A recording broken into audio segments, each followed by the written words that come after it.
kaderime tozla duman, yine düştüm acılar akan ve revan. Gelip öpsün elimi vezir kralın, bir savaşçıyım hala yenilmeyen. Koştum kaderime tozla duman, yine düştüm acılar akan ve revan. Gelip öpsün elimi vezir kralın, bir savaşçıyım hala yenilmeyen.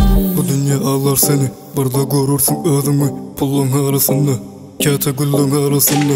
Gülüp yörs, bu dünyada hayalın izinden ılgap bizim bir gün ölür gideriz. Aslında niyetim neme, yok men ol pəli ağan değil. Yazarım ömrümden bu barayan yolum özümden. Çıkmasanlar önümden, yine de yalan vaadaları verip ağlar. Bunları belirtmen, kim yalanın oynadı kıyananlar, köp rapler kulakta yürek bular. Kesecek mi dilimi not really. Gördüm gizlemen eser bilyan, ansat yenilmen eser. Rap bile git başımı eğmedi, men yazyan elime şerkipte de mani. Seçilip gelmese de, balon gelse de bari. Bizde yok yenilmekten taraf cana, damağındaki dolu ağrı. Gözümden akır, barfatlı sebep yana. Yetim son ol hıyalı, barından aların ağrı.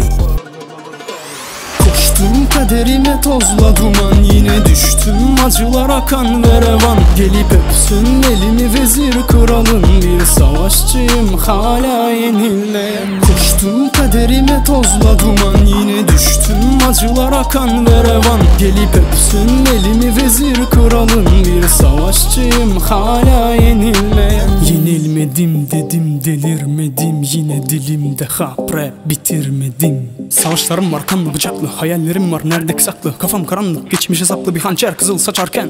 Dağınık manzaralar benzerdir, artık dans edemem seslerle. Kalıp kaydı değer bir şeyler yaptım, yankı verir listemde. Bilemem göremem dönemem, bana kendini ver. Barbar gemilere yok bir liman, yaşamak zor çek bu duman. Ruhuma teslim olan yenilgiler var. Aşılamayan yollar kalmadı, yarınlara sancı veren stresler almadı beynimi. Gel bir de senden yaklaşamaz bile. Yerle gök arası düşlere batıp alcıra derdine der. Koşun arkada tancıları özüne gel. Gelli geçer göçün ömrüne hayp, ardına bol sözler koy, gaytalı yol olur aklına. Sanki uçan kuşam attılar. Aç gurrumu sevuştun mu, geç karşıma görüstüm. Sana önümde cinledim ve çift tarafta cehennem.